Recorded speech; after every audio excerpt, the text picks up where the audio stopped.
निकिता एक गरीब परिवार की लड़की थी। गांव-गांव में 16-17 साल की उम्र होते शादी करने की जल्दी हो जाती है। निकिता की शादी करवाने के लिए उसका परिवार जल्दी में था, क्योंकि उसकी 2 छोटी बहनें थीं।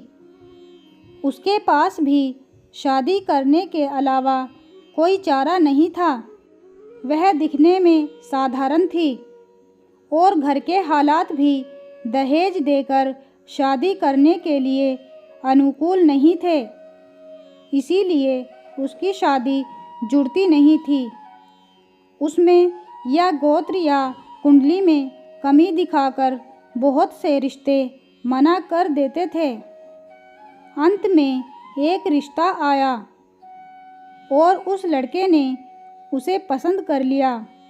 लड़का सेना में सिपाही था।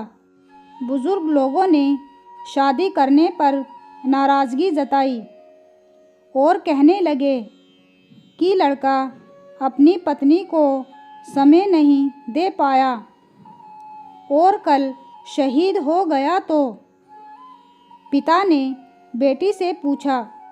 निकिता ने अपने पिता की परेशानी देखकर शादी के लिए हामी भर दी और शादी हो गई।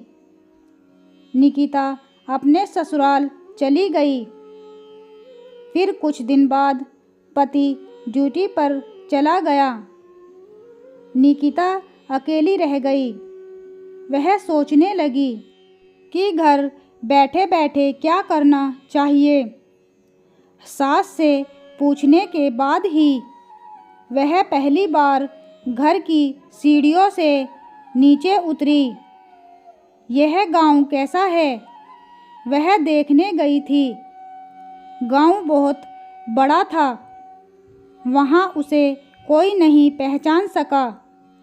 वह एक बड़ी दुकान के सामने चल रही थी। तभी एक दुकानदार ने आवाज़ लगाई और कहने लगा कि भाभी, कोई सामान चाहिए क्या? उसने दूर से नहीं कहा।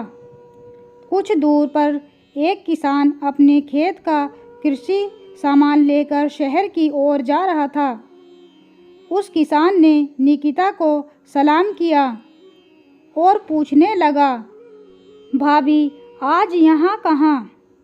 इस पर निकिता ने उससे कहा, आपको क्या करना है, मैं कहीं भी जाऊं। फिर किसान ने कहा, भाभी अगर आपको किसी भी चीज़ की ज़रूरत हो तो बस हमें बताना। धीरे धीरे निकिता आधा गांव घूम चुकी थी, लेकिन ऐसे किसी से कभी नहीं मिली जिसने उससे बात नहीं की है।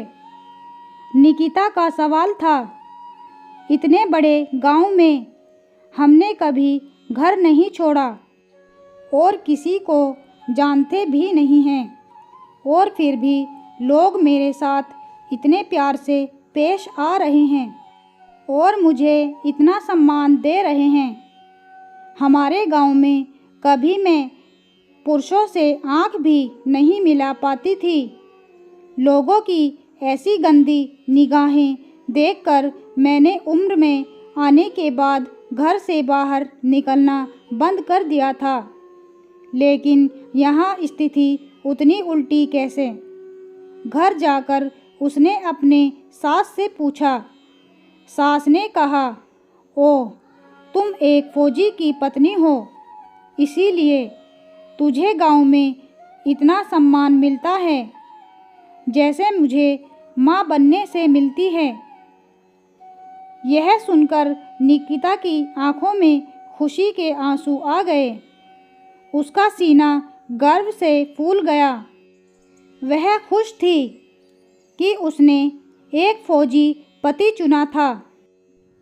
दोस्तों, इस कहानी से हमें यही सीख मिलती है कि एक फौजी की पत्नी बनना बहुत ही गर्व की बात होती है, क्योंकि वो अपनी फैमिली और अपनी पत्नी से दूर होकर भी हम सब की हिफाजत करते हैं।